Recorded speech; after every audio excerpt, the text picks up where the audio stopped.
El investigador que viene el día de hoy, nuestro invitado, viene de la Universidad de Guadalajara. Actualmente es profesor ahí en el Departamento de Ciencias Ambientales y Ciencias de la Tierra. Él hizo su doctorado en la Universidad de Glasgow, en Reino Unido, sobre temas de evolución del relieve y radioisótopos cosmogénicos terrestres. Tiene una postdoc también en el centro de Potsdam, en el Centro de Geociencias de Potsdam, y actualmente pues sus líneas de investigación implican la colaboración de distintos sistemas montañosos. Entonces, bueno, pues démosle la bienvenida y esperamos su plática. So, please. Thank you very much. I think that was all very nice, that what Miguel said about me. We apologize for the delay. The traffic was a bit, I guess it was usual for Mexico City, but we didn't prepare for it. And just before I start, I would like to sort of ask how many geologists are in the audience? And are those sort of hard rock geologists yeah, okay, so, and there's physicists in the audience as well? Okay, so a couple of physicists. Right, so I am a geomorphologist, so I look at dirt, and if you're a geologist, you usually blow away the dirt to look at the more interesting stuff, i.e. the rocks. And up to sort of the 1990s, we thought about sediment as being dirt, as being something uninteresting. But from that time, sort of people started realizing that there might be something more important with sediment. And there were a couple of papers published in Nature that argued that, in fact, erosion, the process that is producing the sediment, can actually play a very important role in the interactions between tectonics and climate. And some people have even suggested that erosion can even drive both tectonics and climate. And there's sort of, if you look at the title of the paper, How Erosion Builds Mountains. So you have a destructive process which, in a strange way, could be capable of driving tectonic processes. And also, there's another issue why erosion is important. It is sort of an important part of the long-term CO2 cycle via chemical weathering. So it is something that over the long term can be sort of controlling and moderating our climate and even driving climate change. So these papers have been quite influential with geomorphologists. Not everybody agrees with them, not everybody believes in them. And these are just two recent papers published in Nature. Both of them one of them arguing about or showing more evidence backing up the fact that erosion is sort of capable of driving tectonics. The other one is discussing the role of again erosion, and in this case landsliding in the preservation of mountain beds. So again, a destructive process, and in this case the feedbacks between sort of landsliding and tectonic processes and how these might keep sort of mountain beds alive. So what I study erosion, and we have a couple of techniques available to us to look at erosion rates. This is just a couple of those, and I would argue that cosmogenic nuclides are the most suitable to study erosion over the timescales that are relevant to geomorphology. And this is for two reasons. First, unlike thermochronology, cosmogenic nuclides are produced over a very sort of shallow depth, so the upper couple of meters of the crust, which means that they are extremely sensitive to changes that happen to the surface. So imagine your skin would be the crust, so any damage that happens to that skin is picked up by cosmogenic nuclides. Even sort of sub-meter scale changes can be picked up by cosmogenic nuclides. The other reason why they're suitable is because they're produced over a long period of time, which means that they are not sensitive to anthropogenic disturbance. If you are looking at a cosmogenic nuclide-derived erosion rate, it will not be affected by recent anthropogenic changes, unlike if you look at sort of methods that rely on fallout radionuclides, for example, that might be affected by human interaction. So all the erosion rates that you are obtaining with cosmogenic nuclides are background natural erosion rates. So if you're, for example, interested in exploring the impact of humans on sort of changes in land use and how that impacts erosion, for example, you need a benchmark rate to which to compare your human impacted rate, while cosmogenic nuclides are giving you that rate. Right. So for those who are not familiar with cosmogenic nuclides, just a brief introduction. These are examples of the isotopes that we are using currently. And very shortly, these are very, very small amounts of isotopes that are produced by the interaction of cosmic radiation with target nuclei containing the minerals of the surface of the Earth. So what I'm studying are cosmogenic nuclides produced in situ, i.e. produced inside a rock. And the principle behind the technique is very simple. The concentration is proportional to the amount of time that the rock or the surface is exposed. Okay, so the clock starts ticking when the surface is exposed, and then the longer it is exposed, the more nuclides accumulate. So if we're looking at erosion, what erosion does is removing material from the surface. So if we have a fast erosion rate, we accumulate less nuclides. If we have slow erosion rate, we accumulate more nuclides. So if we measure concentration in an eroding surface, if it's a low concentration, that is indicating a fast erosion rate. So that's very, very briefly what the technique is about. I will go in a little bit more detail later. I mainly study beryllium-10. I mainly use beryllium-10. The measurement of beryllium-10 is done via accelerator mass spectrometry. And in my current work, I collaborate with the Australian Nuclear Science and Technology Organization using one of the AMS machines that they have. And another thing that one must note is that the actual sample preparation, so amount of effort that goes into preparing the samples and preparing the targets for measurement is very large. One needs several labs. First of all, one needs a lab to isolate the mineral of choice. We use quartz. All our analyses are done in quartz. So one needs a lab to separate and isolate the quartz, and then one needs a lab to extract the beryllium or aluminium isotopes from the quartz itself. So it's a very long process. It takes around 2 months to prepare a sample from a bag of sand to AMS target. The difference, if we're comparing to other analytical techniques, one main difference is that we require large quantities of material. So on average, we use 50 grams of sample. If you would compare that with other techniques that might use milligrams of sample. So in terms of logistics, it's a time-consuming and it's quite an expensive technique, although it's getting less expensive as there are more and more labs opening up. Okay, so just very briefly, just come up with all this. So for the physicists in the audience, this will not be something new.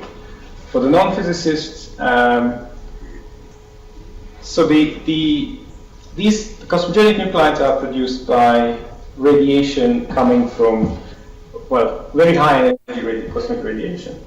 If we look at the spectrum of cosmic particles at the top of the atmosphere, these are mainly composed of protons and alpha particles. The alpha particle is just a helium nuclei. So the maximum energy of these particles is 10 to the 20 electron volts.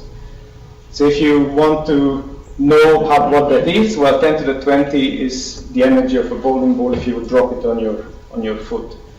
And this is an energy which is concentrated in one subatomic particle. It's a very, very high energy. I guess 10 to the 10 would be the energy of a mosquito hitting a windscreen, being hit by a car. So if you think in terms of the scale of the mosquito, it's not a big energy, but in terms of a subatomic particle, it's a very, very high energy. Based on studies that have been done on meteorites, we believe that the cosmic ray spectrum and flux has been constant for the last 10 million years, which means that the physics, or the way we understand these things today, is applicable sort of over the last 10 million years. Okay, so what happens with these high energy particles? They penetrate the atmosphere, some of them, if they have energies high enough, and once they penetrate the atmosphere, they start interacting with particles or nuclei in the atmosphere. They generate a cascade that produce a lot of secondary particles. Now, those who are studying radiocarbon, for example, or fallout radionuclides, those interactions in the atmosphere produce these sort of fallout radionuclides, but we're interested in what is happening inside the rock. So some of the secondary cosmic rays manage to penetrate all the way to the surface of the Earth and then penetrate into rock and produce the in situ particles there. What I show here is the flux or the distribution of the energies of these particles, and you can see we have two peaks. We have a sort of, I guess what is called room temperature neutrons, so relatively low energy, and then there's a high energy flux there. And again, the reason why I'm showing this is to make the point that cosmogenic nuclei, any any nucleus is capable of producing a cosmogenic nuclide. So if you look at this plot is showing you the energy, the binding energy, so the energy that keeps the nucleus together, and on the x-axis we have the size of the nucleus, so the atomic mass. And you can see it goes up to 9 mega electron volts. If you look at the flux, we go from 10 to the 3 mega electron volts, which means that there is enough energy. So the secondary cosmic particles have enough energy to pretty much destroy any nucleus.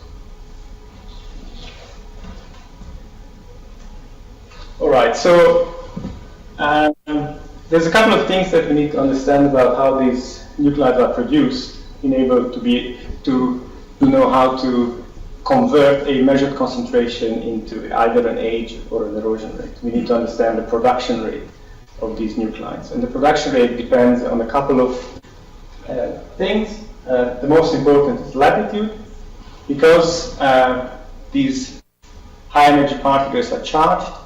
They interact with the Earth's magnetic field, and therefore they require, first of all, a minimum energy to be able to penetrate the Earth's magnetic field. That energy, that threshold is called the cutoff rigidity, so that would be the minimum energy required to penetrate the Earth's magnetic field.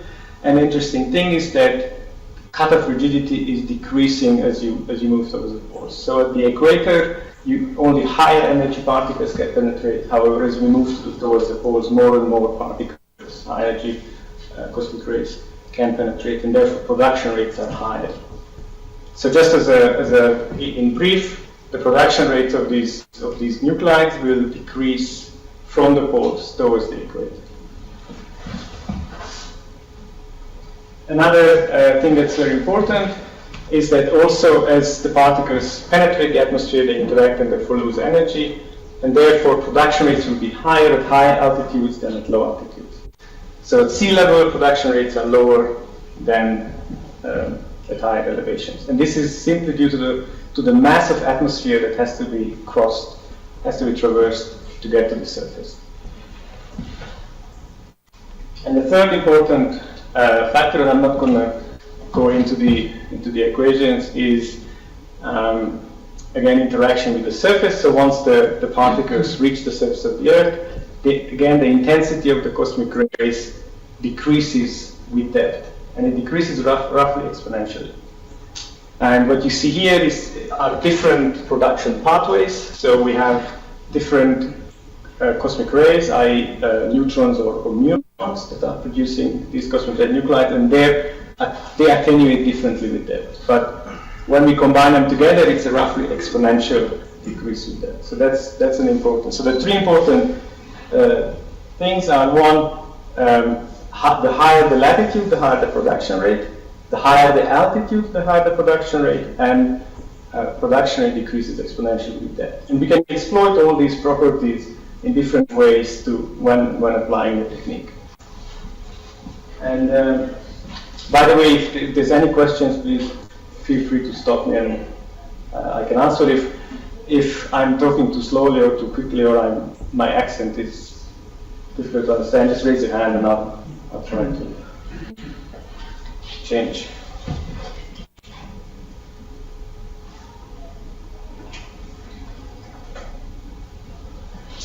Okay. So as I mentioned at the beginning, we measure one concentration, but we can interpret it either as an age, as an exposure rate, or as an erosion rate. So how do we know what is what? Whether we're looking at an age or we're looking at an erosion rate. And to try to illustrate this, I'm using two nuclides. Neon-21 is a stable cosmogenic isotope, and beryllium-10 is a radionuclide. It has a half-life of 1.38 million years. So and on the x-axis here I have time, on the y-axis I have concentration in atoms per gram. So if I look at how the concentration of neon changes with time, I get a straight line. Okay, it is a stable nuclide, and therefore as time goes on, it just accumulates. Now, can somebody suggest how this line would look in the case of beryllium-10? So remember, beryllium-10 is a radionuclide. So if I would be plotting beryllium-10, would it be a straight line or would it be something else? Just any suggestions?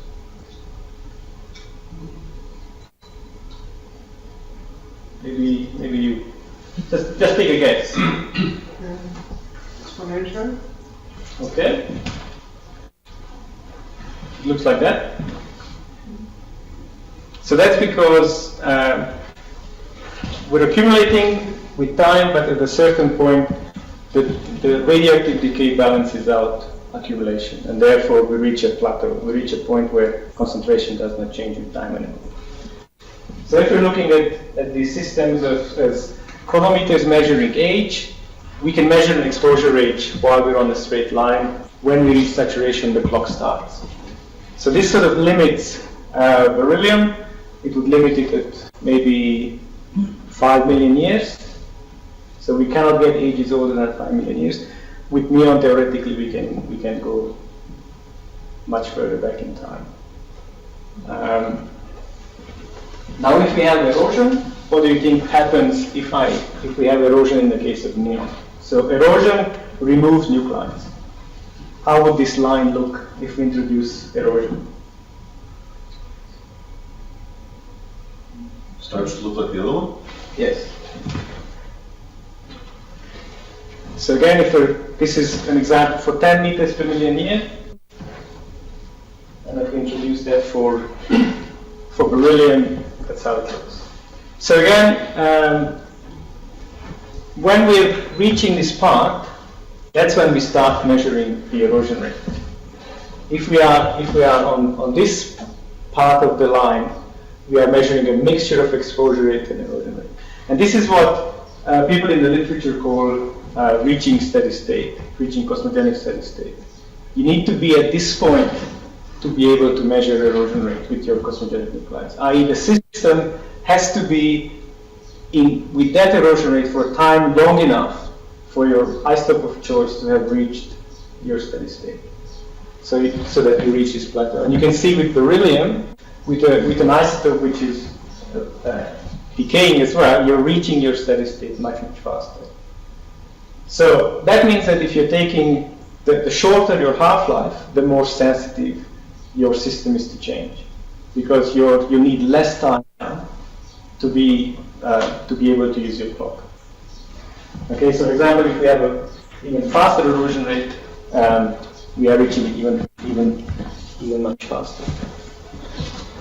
Okay, so if we are now taking these two isotopes and combining, we're using them together, and in this case I'll use beryllium and aluminium. So what I show here, again, is the same as the previous plot, except that I have a stable nuclides up here. I have beryllium, aluminium, chlorine, and carbon-14, and you can see that they all reach saturation. So this is how the half-life is decreasing, and therefore they reach saturation much faster.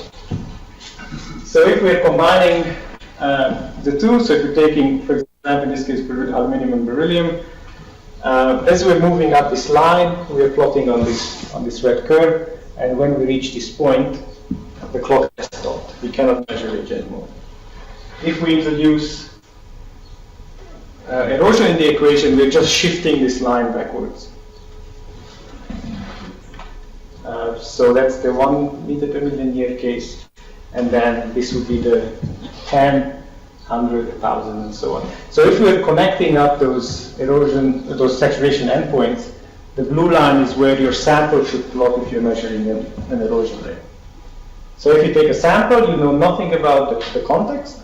If the sample plots on the red line, you're measuring an age. If the sample plots on the blue line, you're measuring an erosion rate. This is the very simple sort of scenario and the very simple interpretation. If you're plotting in the case of these nuclides, beryllium aluminium, if you're plotting in this area, you've made a mistake, either with measurement or with your processing. And if you're plotting in this area under this curve, which is called a banana, if you're plotting in the burial zone, then your sample was buried. And therefore you can not only calculate an age or a rate, you can calculate also the time that the sample was buried. So think about a cave which gets abandoned. Initially the cave has water flowing through it that transports sediment.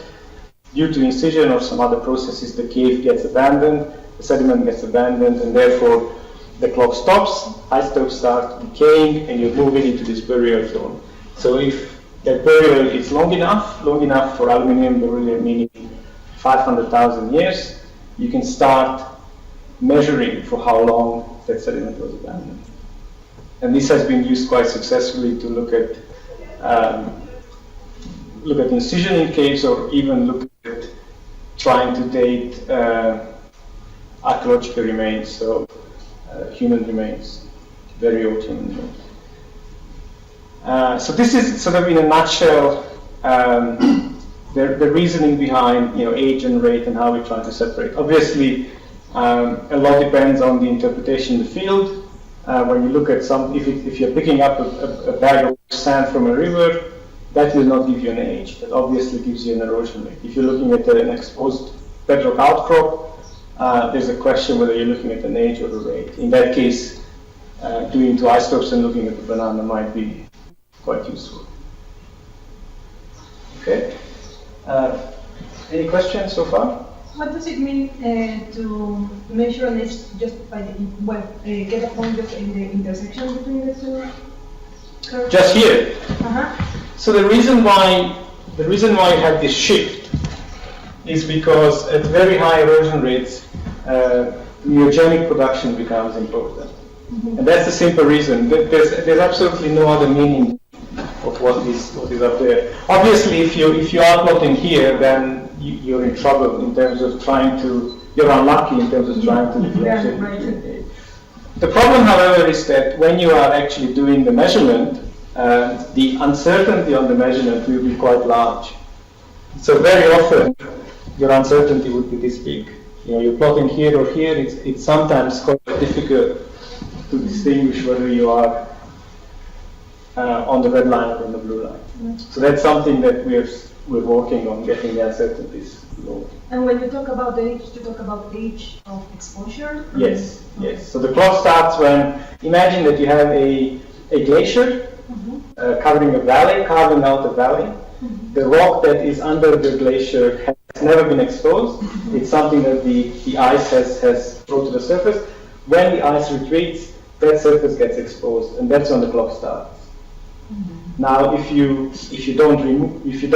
not resetting the clock, then some of the concentration was accumulated during a previous exposure step, which gets things quite complicated, and that's where you use multiple nuclei. Okay, so in terms of, imagine that this is your landscape, and if you're looking at erosion rates, there's two ways that people have tried to approach this question. One of them is to collect samples at individual locations. So this would be a bedrock outcrop. You're collecting the sample from the bedrock outcrop, and you're obtaining at a point lowering rate. So at a point erosion rate, if you're collecting samples in multiple locations, you are able to get sort of an idea of the average rate of lowering of that landscape. So this is one approach. It's quite a time-consuming approach and quite an expensive approach. Another one is to let rivers collect do the averaging for you. So instead of collecting in multiple locations, you're collecting sediment from a river, and the concentration that you obtain in the sediment will give you an average lowering rate for the upstream area. And this is what I do mainly. I work with sediment. I work with beryllium 10 in river sediment. Okay, so just a quick question. If you're looking at, as a geologist or even as a physicist, if you look at this landscape in the background, would you say, is it eroding quickly or is it eroding slowly? Quickly. And why do you think it's eroding quickly? Because it's high. Okay. Any other opinions or reasons? Slowly, Why? because of the uplift. You have high mountain and the erosion is very slow because you have, but the uplift is going into the erosion. Okay. So I'll reveal in a second what the erosion rates are here. But the interesting thing is that, this is what we do as geoscientists. We look at the landscape, and based on what we see, we're trying to infer processes and how fast or how slow those processes are. And for a very, very long time, and even today, we sort of associate steepness. We look at something which is steep, which is high, and we're associating that with high rates. And we're not associating that with slow rates because we're considering the fact that it's not uplift happening first and then erosion happening second. It's a interaction between the two. And the sort of the concept of steady state would imply that there's a balance between the two. So as the mountain is pushing up, erosion rate is trying to compensate, and over long term you're keeping the elevation constant, but at the expense of very fast erosion. And there's a lot of literature on looking at slope angles, looking at channel steepness, and sort of inferring tectonics. So inferring tectonics from topography, inferring processes from topography. And this is what people believed in this area as well. This mountain range is in South Africa, and it was used as an example in the discussion for a recent uplift in that part of the world. So there was a big debate in South Africa as to whether nothing happened since the Cretaceous, or the topography that you see today, the escarpment that you see at the coast, is that something more recent. And there's people who have written a lot of publications on this, and this is still an ongoing debate. Now, what we did, we collected samples from a range of catchments along some of these ranges. And again, what I'm showing here is your slope map, and this is a steepness index, so it's looking at how steep the rivers are. So this is looking on average how steep the hill slopes are, and that one is looking at how steep the channels are. And you can see that in both cases, the parts that were sampled are very steep topography. However, the erosion rates that we obtained are extremely low, are among the lowest in the world. So just an example, this one here is 2 meters per million. Now something that is measured, yes?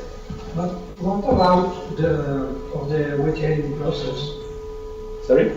To make erosion, you need previously weathering the rock. Weathering? Yeah. Yes. And you have a cold climate? No, this one is South Africa. It's pretty warm. The problem, well, the key here is that the rock is very, very strong. It's a quartzite. It's one of the strongest quartzites. So it is a pretty unique area, but it is a very good illustration of the fact that you should not, that steepness on itself is not an indication of process, of fast process. Okay, just to give you some comparison. So we're looking at, these are the erosion rates measured in this landscape, and these are erosion rates in Tibet, the Andes, Equatorial Andes, and the European Alps. So, and this is the logarithmic scale here. So you can see these are much, much higher than these guys. These rates here are similar landscapes, Namibian Escarpment or the Appalachian Mountains. These are landscapes which are considered tectonically inactive.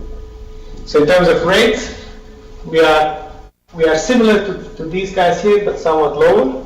But when we look at the topography itself, this is the South African catchments, and these are again Tibet, Equatorial Andes, and the European Alps. So in terms of the steepness of the hill slopes, we are quite similar to these landscapes. Again, in terms of the steepness of the catchment channels, we are very similar.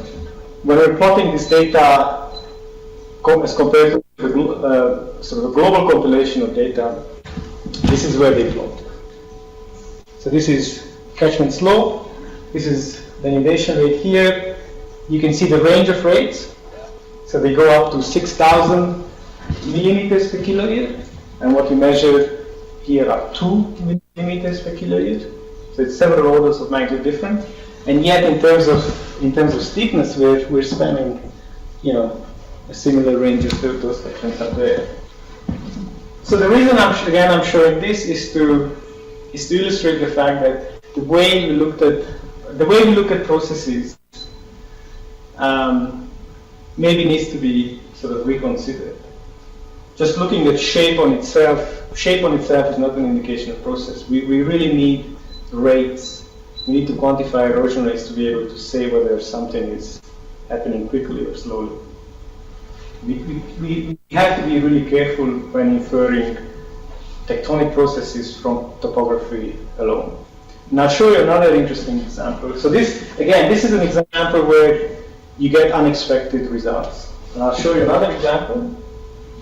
This is in a totally different part of the world. This is in Sweden.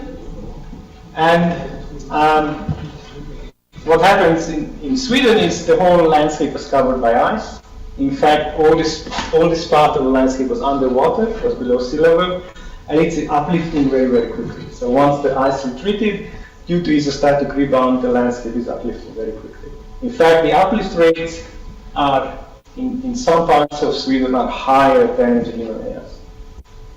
Okay, but it is sort of isostatic rebound. And there's a lot of very large rivers traversing Sweden, and this is how they look today.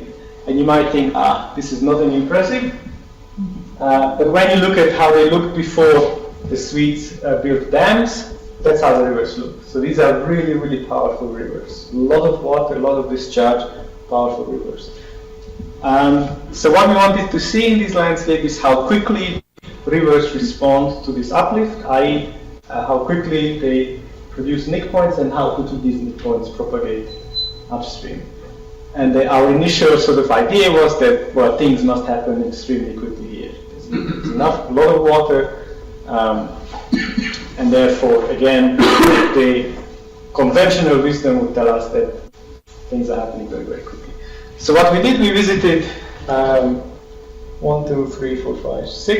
6 rivers spanning 500 kilometers. And we sampled along the gorge wall And the idea is that as you're moving closer to the channel bottom, your exposure radius should become younger.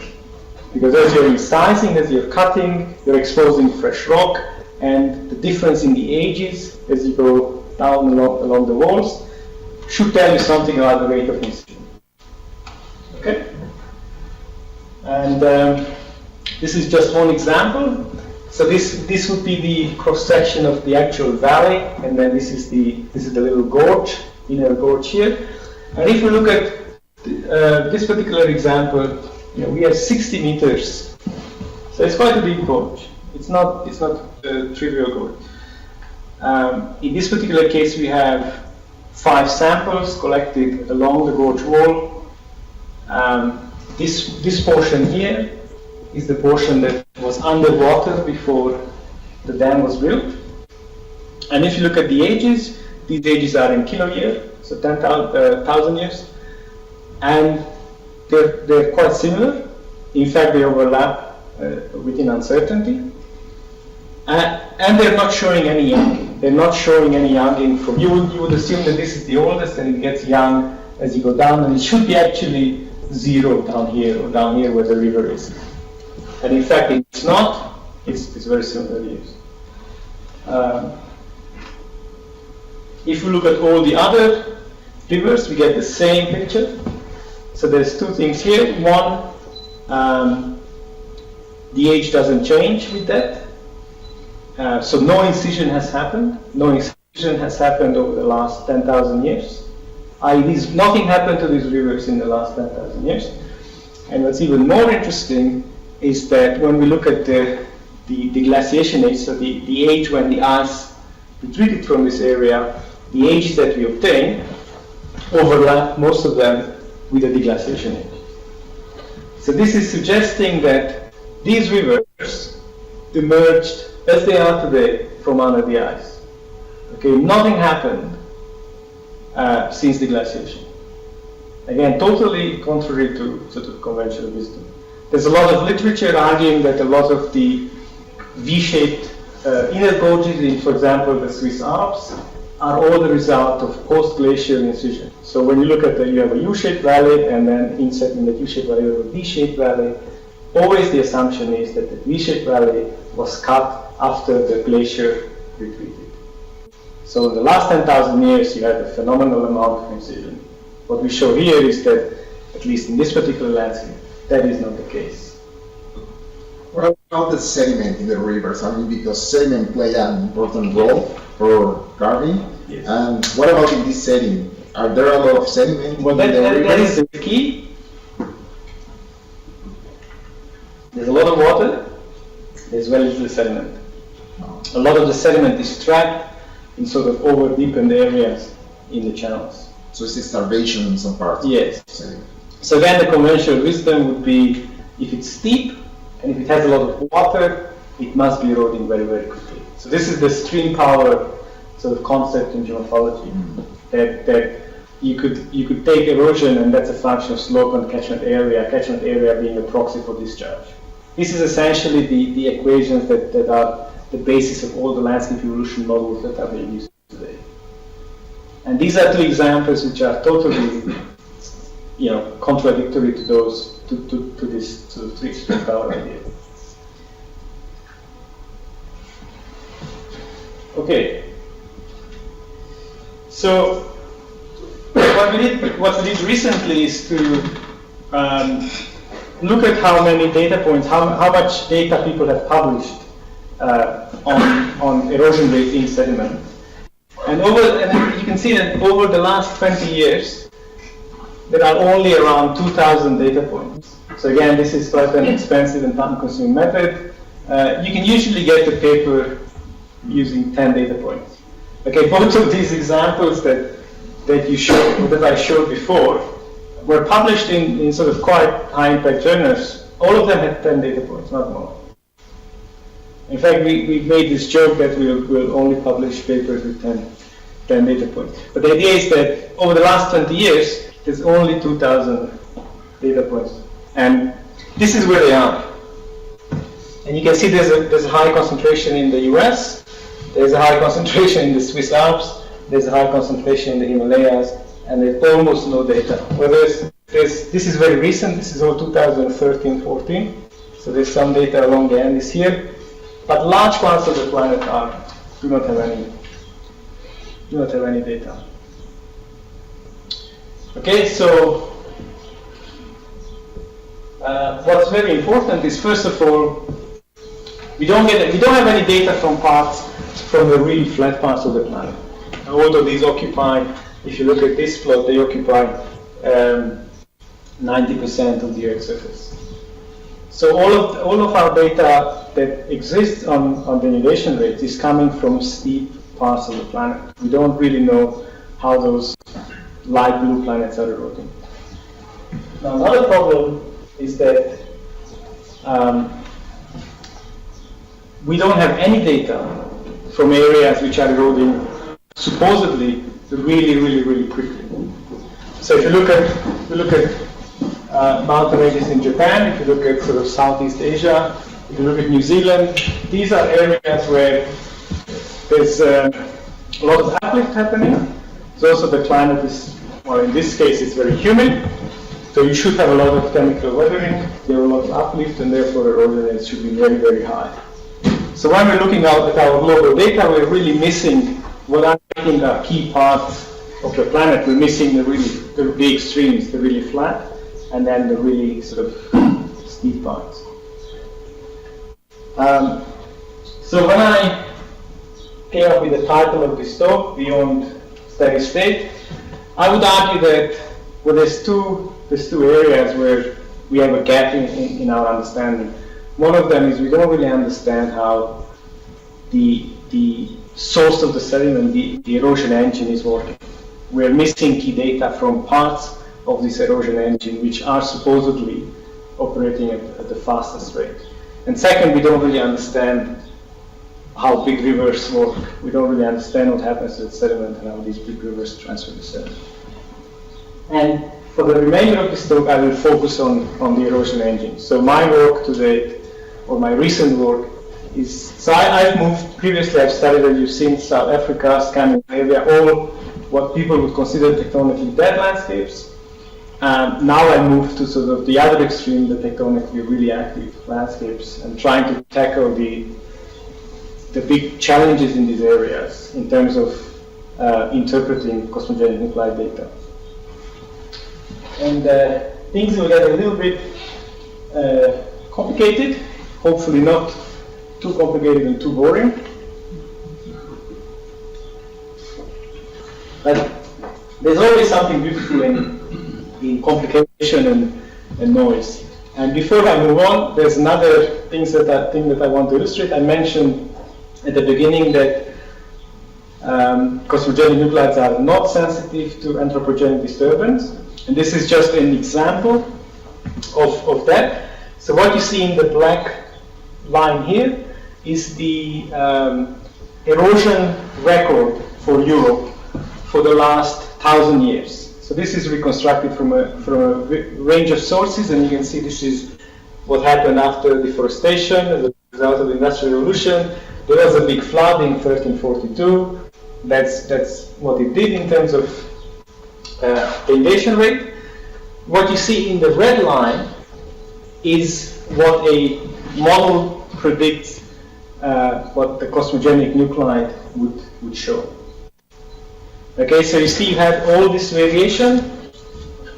This is what happens to the cosmogenic nuclide concentration. There's hardly any change. Okay? However, the sensitivity of this is not only a function of your isotope, i.e. of the half-life of the isotope, but also is a function of how quickly or how slowly erosion rate happens. So the concentration that you measure will be an average over certain depth, because it's recording the amount of time it takes for a parcel of sediment to move over, let's say, 2 meters of crust. Okay, so if that is moving very quickly, the averaging time scale is very short. If it's moving very slowly, the averaging time scale is very long. So for example, a concentration measured in the Swiss Alps is an average over the last 1,000, 2,000 years. The same measured in a Namibian parcel of sediment or a South African parcel of sediment is an average of the last 500,000 years. So the amount of information that is captured in that concentration will vary depending on the rate. Okay? And this is sort of illustrated here. If you have a slow erosion rate, you are sort of keeping up more slowly with changes in the system, and therefore, let's say if you have a step change in your erosion rate, if that's slow, you are just trying to match that with your concentrated nuclide, but if the change happens again, you totally miss. If you have a fast rate, then you are able to sort of re-equilibrate. You're more dynamic. Now the usefulness of, so this is a pain, but recently we started thinking that maybe this is useful. It's a pain because it produces a lot of noise. And just to show you, if you look at the global data, you have maybe two orders of magnitude noise. Okay, so this is a logarithmic scale here, and again you can see there's a lot of noise, there's a lot of scatter. Some people might argue that scatter is rubbish, it's just a nuisance, and it's stopping us from making any useful prediction. We would argue that it's not a nuisance, it's actually valuable information. It's valuable information about temporal changes in processes. Because if you look at these guys down here, these are recording what happened over the last 500,000 years. These guys up here are recording what happened over the last 1,000 or 500 years. Okay, so if you're looking at, if you're trying to identify a proper, robust predictor, so if you're trying to understand process and you're trying to understand what is driving that particular process, it needs to be a parameter which is independent of time. It's a parameter that will influence these guys in the same way as those guys up there. Okay? So what we decided to do is we decided to apply something called quantile regression. And this is a statistical method that has been used in ecology and in biology for a long time. It's nothing new. It is something new for geoscientists. It was only briefly used by hydrologists and then abandoned, and so we're trying to bring it back. And the idea is that instead of fitting one model to your data, so as you look at this cloud of points, you're fitting one model. We're assuming that the whole data set is explained by one model. With quantile regression, we can fit as many models as we want. So in this case, we have 9 models that we're fitting to the data, and the idea is that if we have a predictor, so if we have a parameter such as slope or steepness index or precipitation or some other climate variable, if the relationship is time independent, then all our quantile models should be parallel to each other. If we have some sort of time dependence, we get something like this. So we have a change in the slope of that relationship depending with the erosion rate, and that is essentially a function of time. So this applying this technique would allow us to sort of peek back in time and look at relationships that might be a function of time. And what we do is we selected the Himalayan data. We wanted to have a consistent statistical sort of data which is statistically consistent. And you can see again Himalayas, there's a big range in rates. We go from 10 to 2,000 millimeters per clear. There's a lot of scatter. And we looked at a range of different parameters. This would be aridity index. So looking at how arid the climate is, this is channel steepness. And these are different bioclimatic parameters. One is precipitation of the coldest month, and the other one is sort of temperature of the warmest month, for example. So we've looked at everything that exists out there in terms of climate data or topography. and tectonics as well. So we looked at peak seismicity and strain. There's no real proxy for tectonics. And also the funny thing is that there's no real data for climate. Everything we have, the bioclim data is going back, is an average over the last 50 years. So what we do today, we have data on precipitation, we have data on temperature, we call it climate data, in reality it's weather, it's not really climate. Okay, so again, we have a very noisy data set and we're trying to pick up variations, temporal variations, for example, in climatic parameters, whereas we don't really have climate data. So that's one limitation that I'm happy to acknowledge. Many others are not so keen to acknowledge. Anyway, the upshot of all this noise and scatter is that what's very interesting is that most of the parameters we look at do not show a temporal dependence. And in fact, what we find is that when we, so these would be simple quantile regression models, when we combine them in a multiple quantile regression model, it turns out that steepness index or topography is the best proxy when it comes to erosion rates. It's not the tectonic proxies we have, it's not the climatic proxies we have, it's essentially topography itself. And the reason for that is very simple, because topography would be the result of the interactions between all the tectonic proxies and the climatic proxies. But what's really important, if we're applying this method, we are able to actually narrow the prediction errors, and we are able to pick a specific model from our quantile set of models that applies to a specific time scale. So for example, if I have data from thermochronology, or if I have data from historical observations, and I want to compare rates obtained from those data with rates that are obtained from nuclei, I can pick the right relationship, I can pick the right model to do that comparison. And this we think is quite an important advancement. So first of all, we are able to quantify the uncertainties very well and constrain the uncertainties of our predictions, and second is we can do meaningful comparisons. So this is one thing. The other one, when again things get even more complicated, the assumption behind the technique is that erosion is happening grain by grain. So we have a column of rock, and that column of rock is being eroded layer by layer, an infinitely thin layer by layer.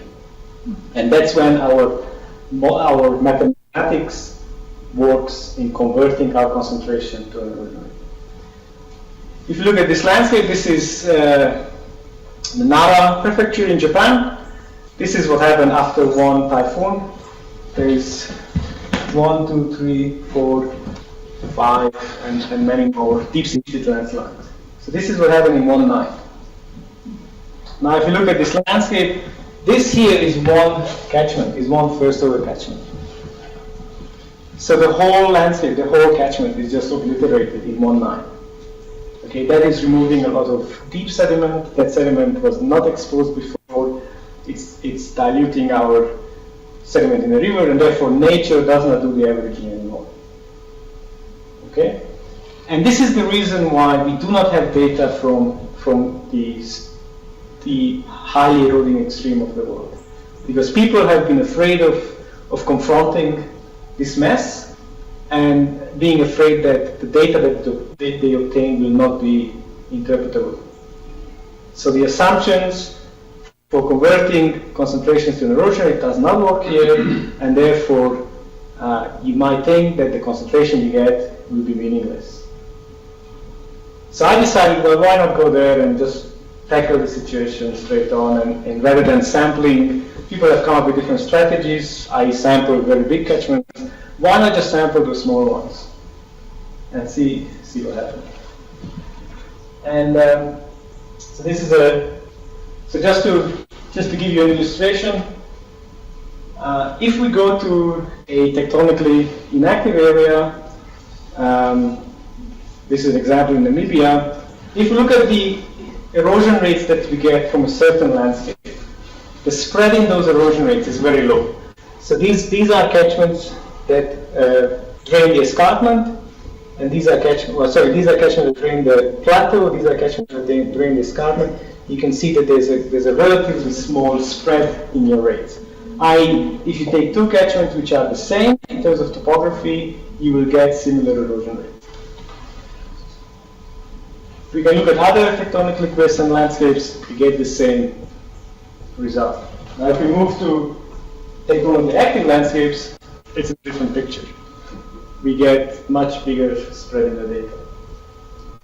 Okay, now if we compare topography, one would argue, well, you have a more subdued topography here, and therefore the distribution of slopes is also lower. No. In fact, if we look at topography, the distribution of slopes is pretty similar, and yet you get a much larger spread. And that spread is because of the noise that is being introduced by those landslides. Okay? And just to tire you a little bit more, so the problem we have, this is our standard model. We have a column of rock. This is our concentration distribution with depth, so it's decreasing exponentially. We're slowly removing sediment, i.e. we're removing beryllium. We're also producing beryllium, so with time, we reach this plateau. So our erosion rate is time independent. If we remove large blocks of rock, so if you have, for example, landsliding, we can have one of these two scenarios. This is the simplest scenario when we have a periodic removal of similar sized material, so we just get an oscillation in our concentration, or in the case of random, so simple stochastic processes, we have something like that. So it's a total mess. We don't know where we are on this line in a certain moment in time, and therefore we don't know what the erosion rate is. However, and again, so tectonically quiescent, similar topographies, you get a low spread. Landsliding in different catchments, you get a big spread. The good thing about the spread is that the spread is not random. In fact, the spread is a function of two things. One is the size of the landslide, and the second is the amount of time elapsed since the landslide occurred. So there's a lot of information captured in that one concentration. So if we are able to reconstruct this distribution, if we are able to get the shape of that distribution, we have the right mathematics to interpret those concentrations. Okay, so you can have there's the relationship that explains the mean beryllium concentration in time, and also an expression that explains or describes the fluctuation in that concentration in time. And that's something that we can obtain from here. Okay, it's a lot of work, it's a lot of money, it's a lot of data points, it's a lot of sampling, and we started doing that in Japan. And this is work in progress, and this is just some preliminary results. So you can see these are samples collected from these parts of the country, these two, where you have a lower distribution of landslides. The good thing in Japan is that the country is so organized that landslides even have a zip code. Okay, so there is enormous amounts of data on pretty much everything. It's all free. The problem is that it's all in Japanese. So when you go to the website to download the data, it's a little bit tricky knowing on what button to click, but you can get used to it.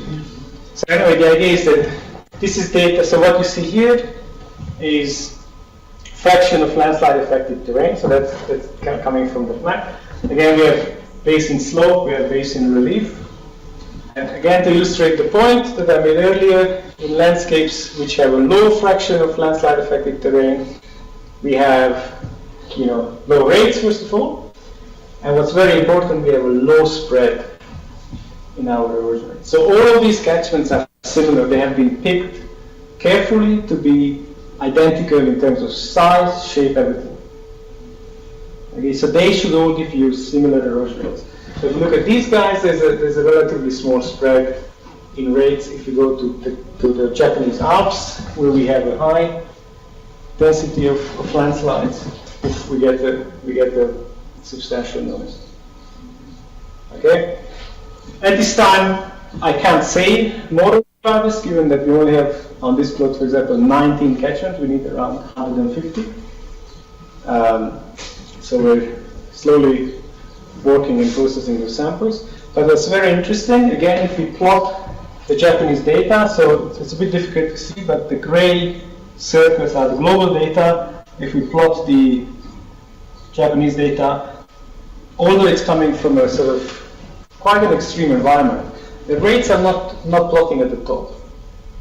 There's samples from the Swiss Alps, for example, or from the Himalaya that are plotting. There are rates much higher than the ones that we measured in Japan. And this is just indicating that those rates are wrong. Those rates are most likely perturbed by landsliding, and therefore they should not be interpreted as they are. So we think that we need to rethink the way we are looking at these very, very high erosion rates. And to end the suffering, so just two concluding remarks. One of them is that we really need to rethink the way we look at the landscape, and the whole stream power paradigm is probably not really applicable to most landscapes.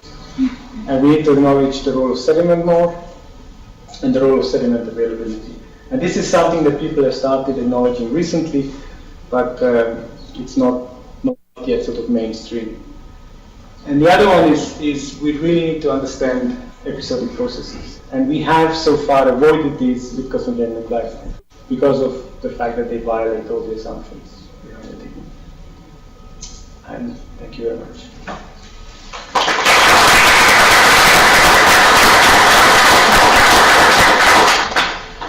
Bueno, si hay alguna pregunta, algún comentario. ¿No? Yeah. Yes.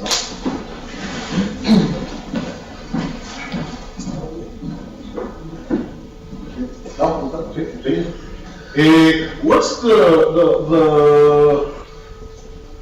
sort of the shape of the flux of the cosmic particles? Is it raining from above, perpendicular to the Earth's surface, or is there a directional component to that? There is a correctional component. So the highest intensity is coming from the vertical, and it is decreasing as we're getting closer to the horizon. And the reason for that is that a cosmic particle has to cross less atmosphere when it's coming directly from above than when it's coming from the side. So there's a correction that we make for that. Okay. It's what we do essentially while sampling in the field. If we're sampling a bedrock surface, we describe the horizon. So we measure the angle and the azimuth, and we can use that in a simple sort of power law equation to correct. But the point is you take it into account. Yes, yes. My question was that surely that played a part. Yes, yes. We take that into account. However, in most, so there's a downside to that, in that people know this correction that needs to be made, and therefore they avoid sampling situations where shielding is complicated. So the textbook bedrock outcrop to sample is on a flat surface with a very, very nice and clear horizon. So that means that the data that we have on erosion rates from bedrocks is inevitably biased towards slowly eroding bedrock surfaces. When we sample sediment, we have to do that correction for the entire catchment. So we do that numerically using GIS and using an algorithm that calculates for each pixel the view shed and does the correction, and then we take the average. Now, in most landscapes, the correction, so we use it as a dimensionless correction factor that goes between 0 and 1. 1 is no correction, 0 is total shielding. Most landscapes is 0.9. So it's not a big correction. However, if you sample 0.9? Yes. So 1 is no shielding, which means you have a totally clear view of your horizon, and horizon is at 90 degrees. So you're not blocking any part of the flux. There's another issue when you're on a sloping surface, then your vertical is hitting the surface at an angle, and therefore the way in which rays attenuate with depth is messed up. So that's a much more complicated correction, which most people ignore. Either by not correcting, or either by when they see a sloping, they will say, let's move to the next one, it's not sloping. But the uncertainties introduced by not correcting for these things are much, much lower than the rest of the uncertainties. So they're all within the error of the measurement. Thank you.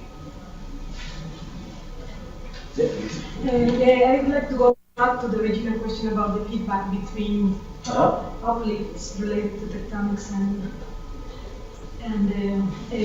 erosion, and weather, climate, and which one might be the cause of what? Of the other. Well, that's the $1 million question. Right. Really. And then, so when you take deformation or tectonic process, we apply methods that have a time scale resolution in the order of million years, and then on this other hand, we have techniques that allow us to determine erosion rates or ages in the order of 1,000 years. So what is your so there is a it's a there is total no compatibility in the time scale. It's a total mess, I think, and it's also what makes our jobs secure. Because people have been arguing about this for the last 20 years, and we're still up there. There's still papers being published. There was one in 2014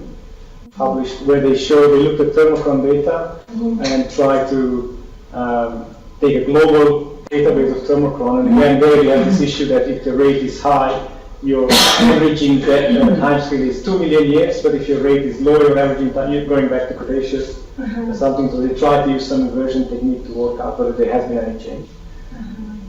I don't have an answer to this. If I had an answer, so the question is, how far are we, in getting how far? Where we know that the work is going to give us an answer about which is the. Well, there was a paper in Nature in 2010 where they argued that this is all rubbish.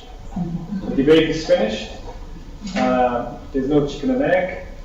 Because the whole chicken and egg idea is based on the observation that there was an acceleration on an erosion rate globally in the last 5 million years. Right. So suddenly, in the last 5 million years, everything got up. Everything became faster. That seems to coincide with the onset of glaciation. Therefore, it's climbing. That was the big driver of the debate. 2010, there was papers saying, no, this is all rubbish. 2014, there's a paper saying, oh, no, it's not rubbish. So it's still being argued, and I think it will not be solved until we have an honest look at data. I think we are so driven by the desire to answer this big question that we are biased when we look at the data. We want to see that link between climate and tectonics. And second, we need to account for episodic processes, because those mess up everything. Because you're looking at let's say, thermochron data averaging over the last 50 million years. You might have had a couple of catastrophic erosion processes recently. That totally makes your average, the same happened with cosmogenic data. You had one big landslide, suddenly it's a big rate. You compare that big rate with your thermochron data, you say, oh, it's an acceleration over the last 2 million years. So I think we're quite far away from, if ever we can answer it. Maybe we have to go to another planet and look there. Because we only have, we have a sample size of 1. We have planet Earth, and that's it. The other one, the other question I had, Chuck, is that you mentioned in the South Africa case, where the erosion rate turns out to be very slow, that these are quartzites. Yes. And so obviously, and I mean we know this from before, I mean obviously the rock type plays a favor in the whole thing, no? Yes. Or plays a role, I guess. So you have to take that into account as well as the episodic processes. Yes. Yes, and it is difficult for two reasons. One is that when we look at the global data set, so 2,000 data points from many parts of the planet, and we look at lithology, it doesn't seem to be a clear relationship between lithology and rate. Again, how do you describe lithology? You know, you do look at the rock type, do you look at joint spacing, what do you look at? That's one problem. The other problem is that beryllium is measured in quartz. And therefore you're limiting yourself to quartz-bearing rocks. Some of the very spectacular landscapes on the planet are in volcanic rocks, because it's softer and big waterfalls. And just look at Iceland, look at how spectacular Iceland is. It's all volcanic. Or Mexico, I'm told. So again, it's an issue that some people have looked at, but it's very difficult because we don't know what to look at in terms of lithology. What is the key descriptor of that lithology? Is it the rock type? Is it mineralogical composition? Is it rock fracturing, or joint spacing, or is it something else? We don't know. What we simply do is say this is the rate and it's a granite, this is the rate, it's a quartzite, this is the rate, it's something else. But I agree fully that it's something that we need to look at. Because I understand that we have to sometimes make mind shifts that are difficult, and we've had to do this. Well, we always have to do that. But it's still really difficult for me to get over the fact that erosion is going to be somehow less if it's high. I mean, erosion not being a function of altitude is tricky for me. It is tricky, but it's, in the same time, it is, I think, interesting. And even if we don't agree with it, we should not. But my sort of philosophy is we should be quite open to the idea. We don't have to accept it right now. But look at this. So look at these data points here. You know, this guy here, it might be a mistake, might be an analytical error.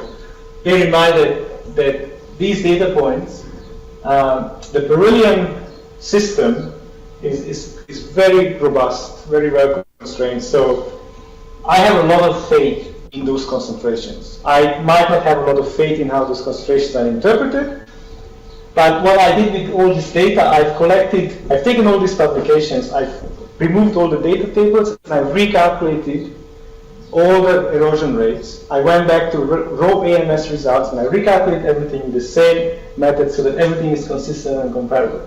So if you look at these guys here, you have a big range in slope. This guy, these guys have orders of magnitude lower rate than those up there. So obviously it's not topography, that you can't use topography alone to explain why you have this big shift. And there are examples. If you go to Sri Lanka, again it's wet, samples collected from the escarpment, so it's steep, again rates are very low. The same case here. There's other examples where you go to a steep landscape and yet rates are very low. Again, look at Sweden, it's a gorge. I mean, there's a lot of water there. It's an impressive amount of water, and yet nothing is happening. So I don't know what the reason is exactly, but it's something. The world is more complicated than E equals slope times area to a magic number. Yes. When you calculate the average of the denominational rate for a catchment, it's a big catchment area, for example. You take just the sediment in one point of the catchment. With sampling, you calculate all the the average of the erosion rating for all the catchment area? Would you take several samples in different points? Or it should be different if you take sample in the same cross section but in different parts, or if you sampling in different times of the year after rainfall or after. Okay. Yeah. So first of all, because of the expense, nobody has sampled twice in the same river to see if there's a temporal change. Some people have sampled extremely large catchments, the Amazon basin, for example. I wouldn't argue that those erosion rates are really erosion rates. Taking a bag of sand from the mouth of the Amazon River, maybe it doesn't give you a good representation of the average and low rate of the whole Amazon basin. But what people have done is sample, catchments, moderately large catchments, get a sample at the outlet, get a sample of different tributaries, and then do the mixing calculation, and actually it works out. It's quite a robust value, so that the average value you get at the outlet of the big catchment is what you would get as the average of the different tributaries. So you have to assume that there's perfect mixing. The sediment is well mixed. The sediment you sample is well mixed. So obviously you're not sampling next to a collapsing bank, or you're not sampling just next to a terrace which is clearly being rewarmed. So there are considerations between the field. But most of the data that was published, and most of the data is not individual rates in isolation, they're in nested catchments. They all make sense. When you do the calculations, they're all pretty robust and make sense. Which indicates that mixing does happen, and obviously there are places where you have those huge. Yes, because I am asking this because I am working in the big catchment area, the southern Mexico, in and I am using OSL financing. But I expected that the rates were very good reset because it's a big catchment. And I obtained that the rates were not reset, so the only explanation is some material are not were not transported for the long distance. So the beryllium will not be sensitive over those time scales. So that's the good thing is that once the sediment is detached from the hill slope and it gets into the river, the amount of time it takes for it to move to the point of sampling, even if it's 10,000 years, it's not long enough to mix the signal which is coming from the to mess up the erosion signal. That's the case of beryllium, not other ice. Bueno, si hay más preguntas las podemos hablar después. Vamos a continuar con nuestra siguiente plática. Le damos gracias al doctor Codillo por la interesante. Bueno, la siguiente plática la va a dar la doctora Ripopulo.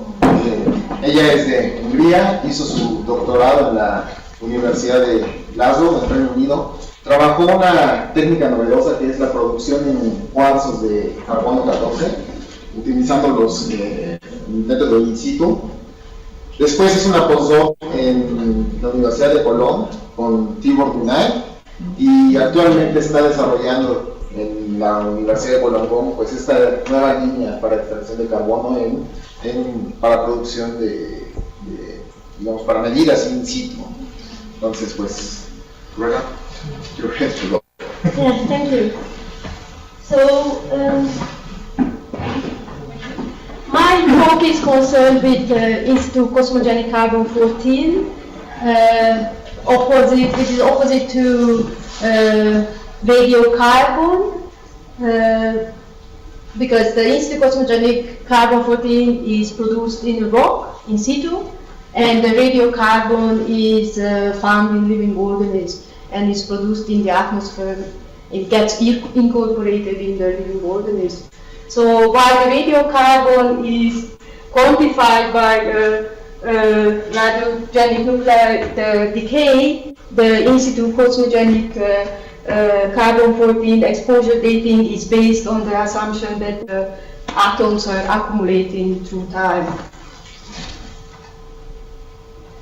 So TV mentioned that you cannot detect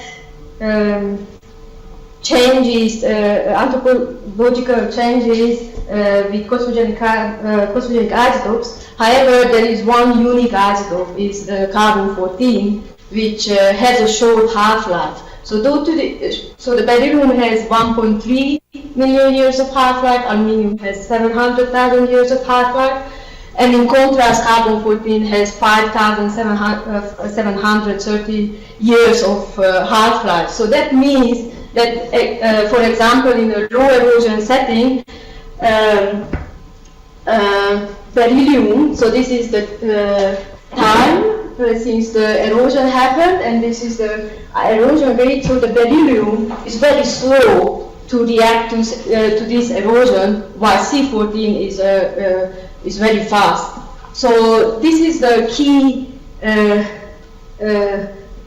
in this isotope, and this is why we are pursuing to make it work, because this is not like it is not so simple as technically, it's not so simple as aluminium or beryllium.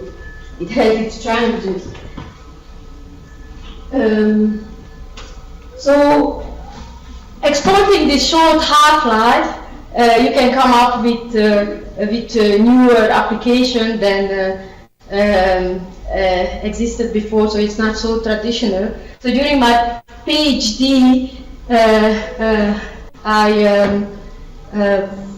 inverted the Anderson method, which is based on a cosmogenic nuclear depth profile, which says that if you sample in a multiple point in the depth profile, you can calculate, you can define the inheritance, so the previous exposure, and you can calculate the age of a sediment deposit, like a terrace deposit.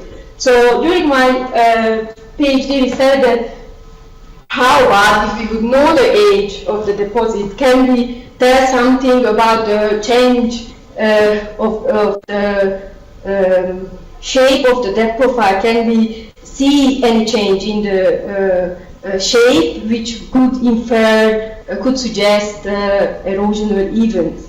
So this is a very young setting, so because of the short half-life, the carbon-14 applicable mainly in a shorter time scale. And these are erratics on a moraine. We are in the field site in Scotland in a glacial landscape. Erratics, so we sampled erratics and measured the age, defined the age of a sediment of the moraine. And then we choose two sites. One site was a well-calibrated site used for other type of research, and then it said that well, in this site, in the first site, we didn't see any sign of erosion. So we assumed that the age we got from the erratic, which was 10.5 kiloyear, is the time of deposition of the moraine. And in a close proximity, so this is the extent of the glacier, this is Loch Lomond, and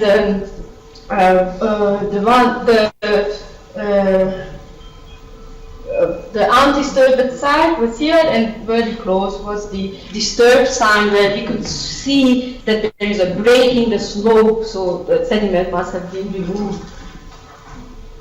So we took samples from a depth profile, 2 meter, almost 2.5 meter depth. And in case of a depth profile, it's key to know the density of the sediment.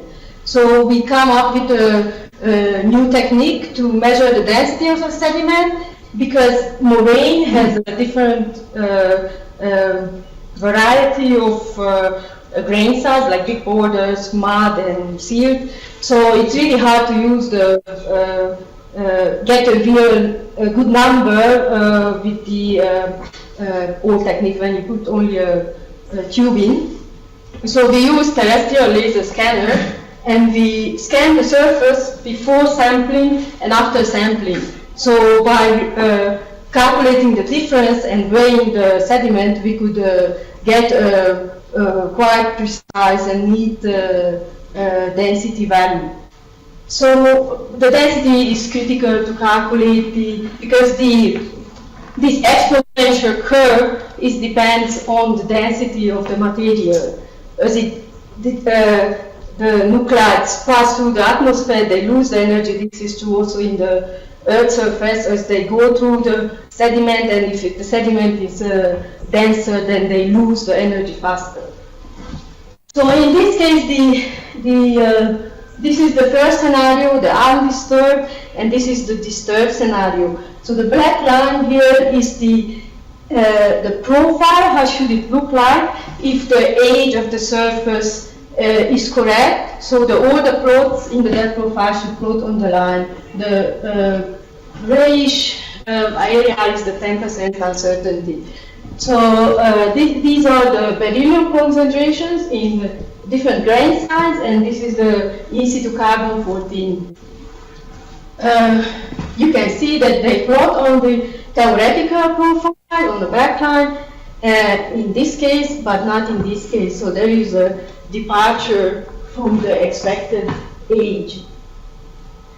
So if we use only beryllium and we try to, because I was interested not just the timing, like we clearly saw that there is an erosion event. We wanted to know the time of when it happened, the erosion, and how much sediment was removed.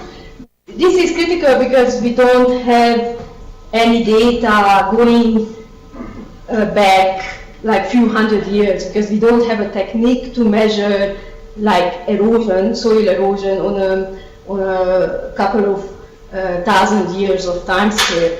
So, but only applying beryllium, because beryllium has long half-life, there is infinite solution to the question. Or this is also true to carbon-14. So alone, it's not able to constrain both parameters, the timing and the magnitude of erosion. So we need to combine the two. And combining by two, we could get an answer that roughly 40 centimeters of soil has been removed in the last 1,000 years. So also the short half-life can add extra information to already existing data. So currently all the climate models incorporate data from Antarctica and Greenland about the ice sheet dynamics, the ice sheet movement, and it might be the case that because the beryllium is not sensible to short time changes, not picking up the exposures and pre-exposures in the data. So the combining within in situ carbon-14, we can reveal some of these uncertainties in the beryllium data. However, the situation is very complicated. So this is showing the complex history of glaciers and ice sheets, and the numbers are the pre-exposure ages. So this is when continuously exposed, and this is when exposed for 1,000 years and then buried for 20,000 years, exposed for 3,000 years and buried for 20,000 years. So as the sample is buried more, the difference to continuous exposure, so the complex history can be differentiated better than in this case, when the post-exposure is longer, it puts you back to the same line as a simple exposure history. So to be able to distinguish the inheritance and pre-exposure, you need to have a very good technique, meaning that the uncertainty should be low and the production rate should be well calibrated.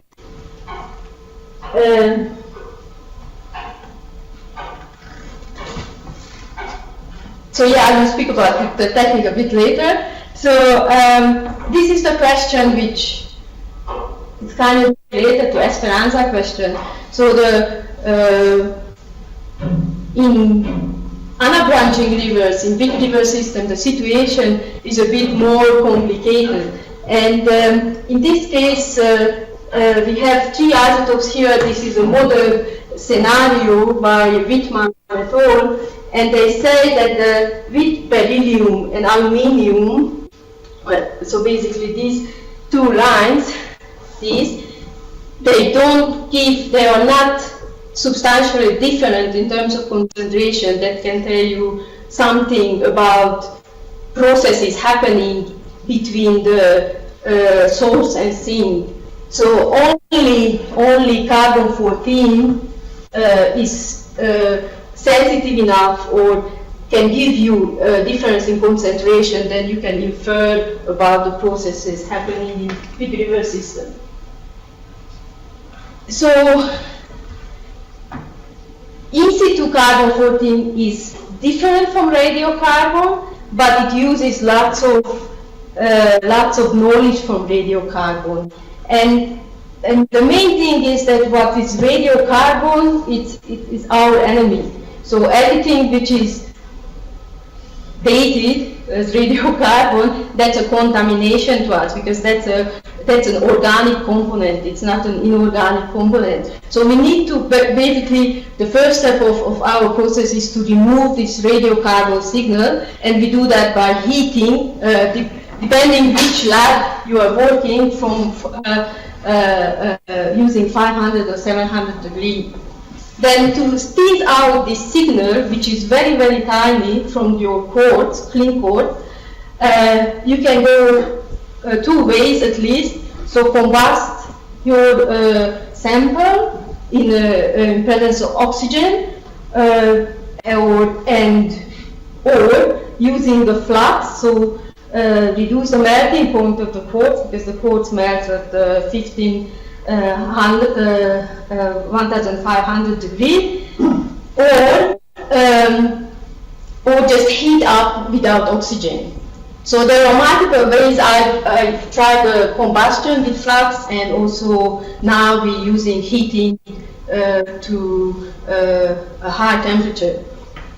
And the other important issue that in the quartz you have this carbon, and you need to transform this, or do you need to transform, is that a question, to carbon dioxide?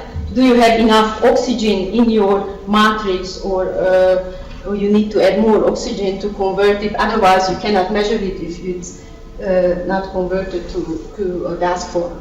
So in the quartz, you have lots of impurities, like also fluid inclusion and other elements, and this is critical to separate the CO2 from other gases. It's not trivial. So far, we use the knowledge from the radiocarbon research, and it may be not 100% certain yet. Because the amount which we get out from few, so basically the other difference to the beryllium is that we are able to work on less amount. So while for beryllium you need at least 20 grams of clean quartz, for this we can get away even with half a gram of quartz. But the amount which we get out is very, very tiny. So we are speaking about few micrograms of carbon dioxide. So this raises the question that do you want to graphitize your sample, or you want to measure it as a gas?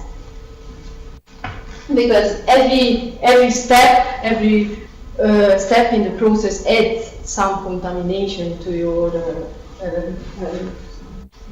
your sample.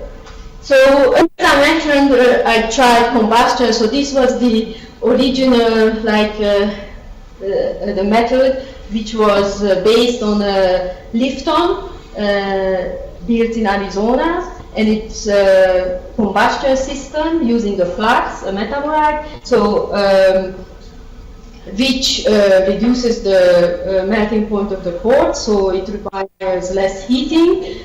However, it's very cumbersome, it's big, it's based on the radiocarbon knowledge that you need to have everything from glass.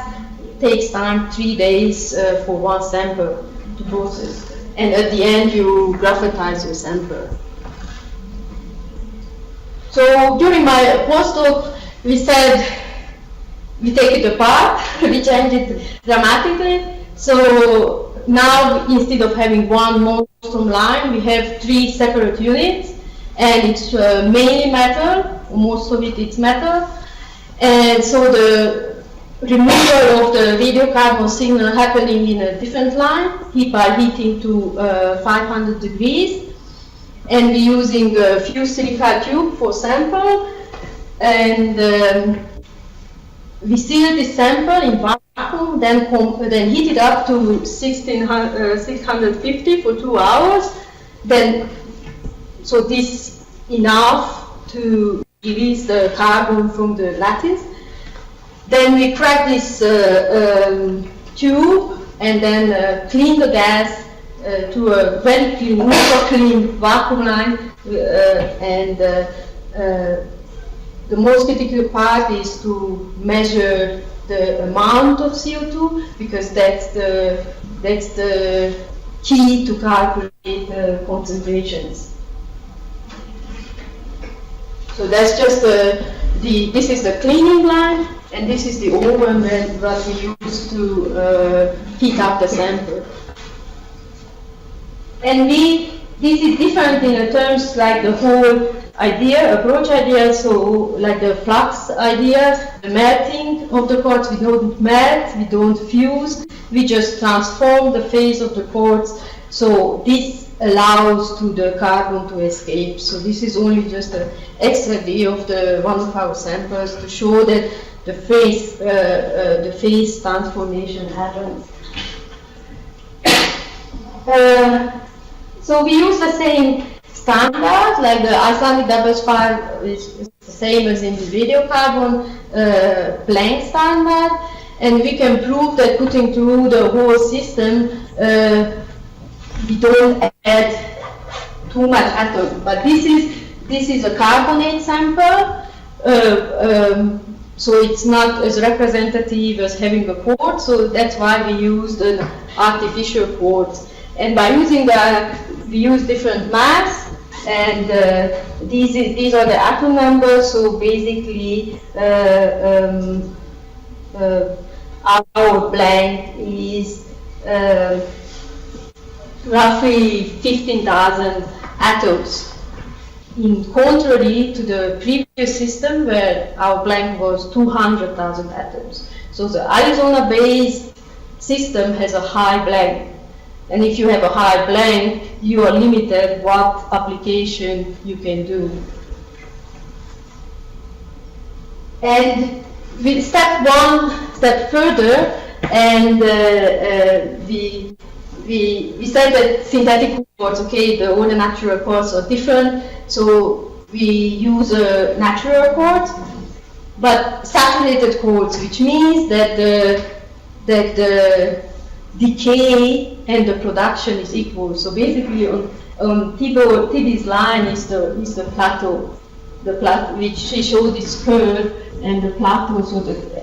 So that means that we can use this quartz.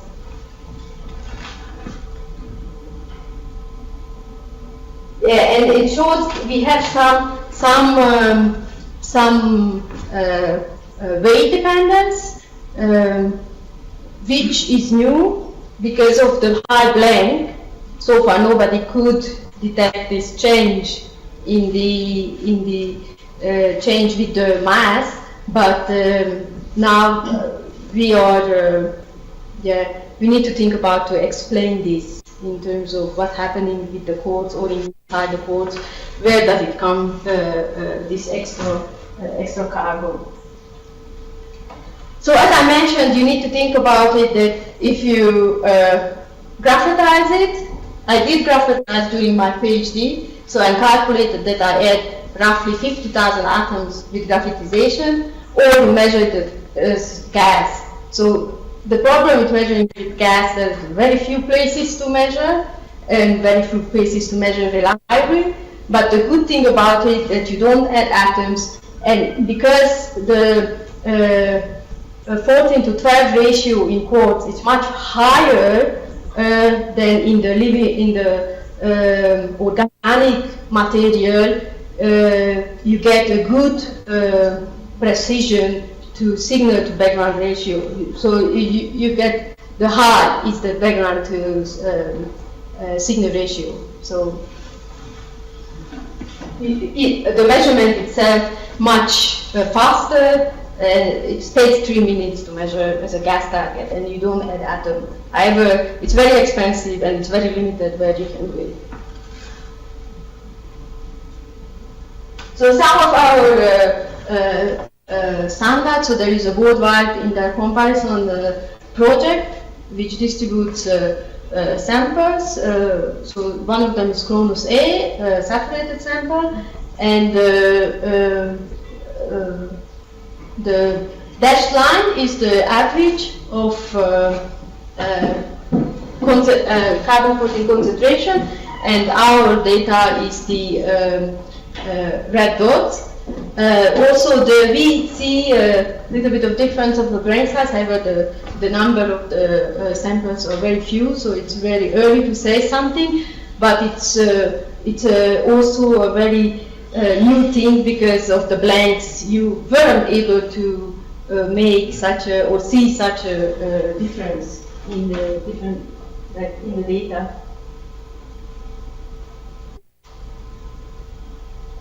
Yeah, this is a new sample which haven't been measured by anybody else because the concentration is so low that you are not able to measure. You need to go up in the with the sample mass, but all the systems are designed in a way that you cannot produce more than 20 grams of parts. So none of the system existing in the world, which can be counted on one hand, are able to go up in weight or even go down. So we are the only one so far which we can go down to half a gram of quartz. So the other issue which I mentioned that it's very important, so one issue is the blank, which should be low and reliable. The other issue is the production rate.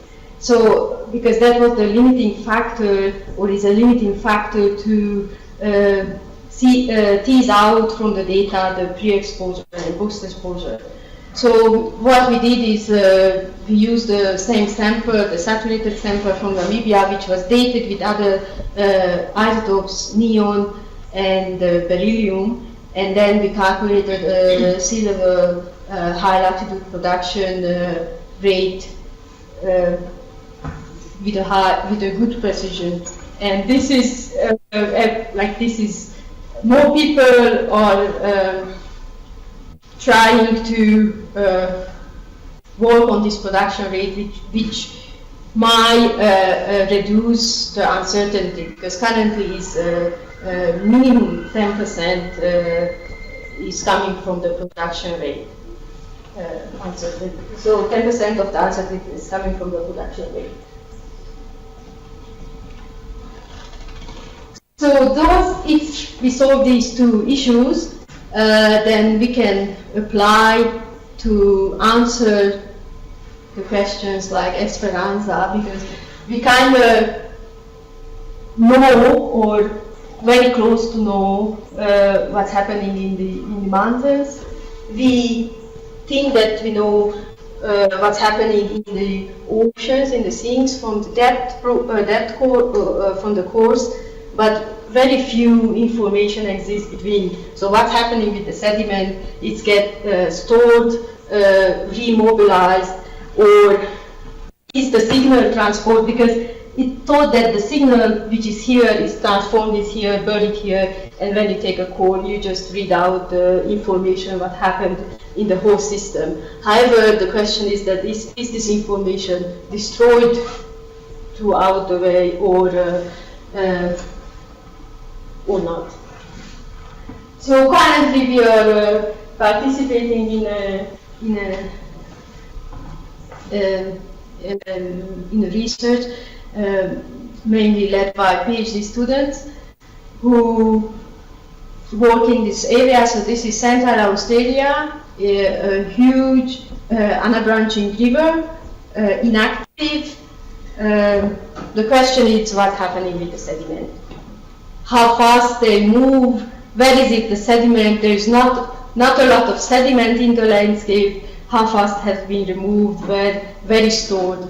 So C14, I think only C14 will be able to tell something about these processes, because beryllium and aluminium were not able to detect this change. And then also comparing this to close by to the neighbors in New Zealand, where the landscape is active, tectonically active, modified by glaciers, however huge and a branching river. So is there any difference between the two? How can you pick it up with C14 or not?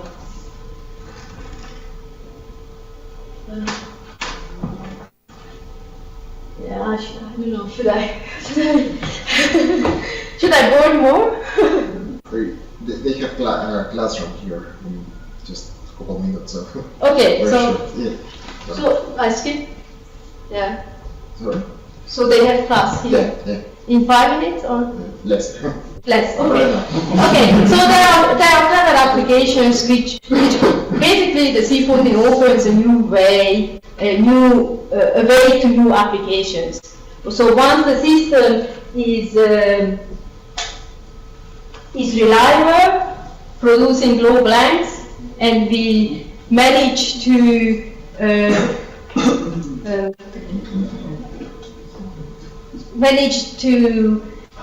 be more precise in the production rate determination, then we can apply it in many clever ways and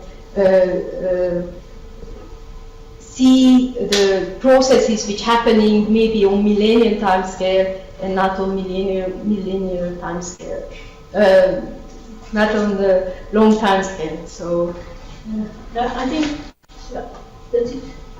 That's it then. Okay. Thank you.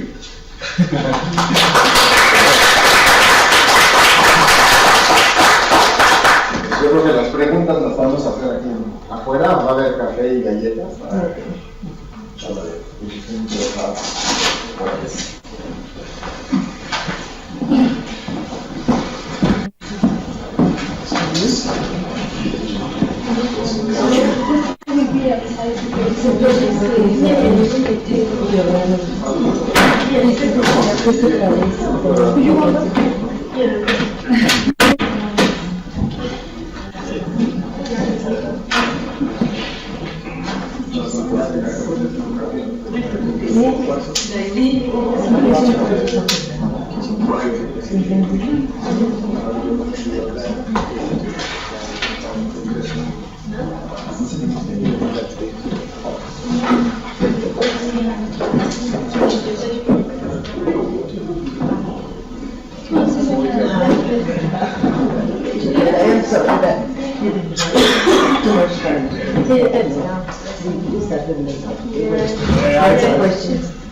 I think we're going to Friday.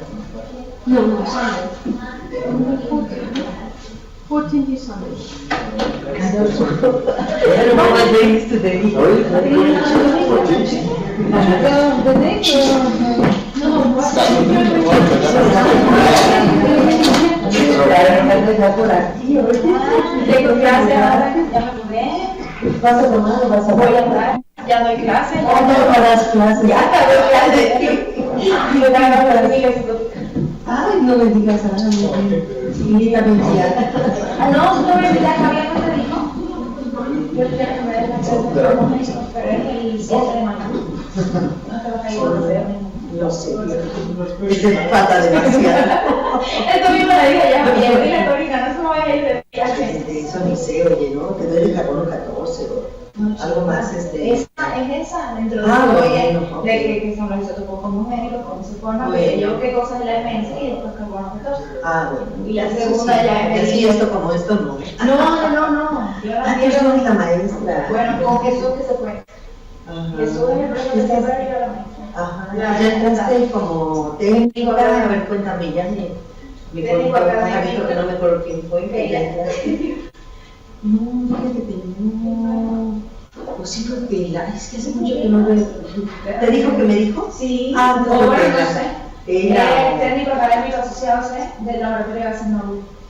¿Y qué haces ahí en los gases nobles? Espectrometría de masa y Qué bien.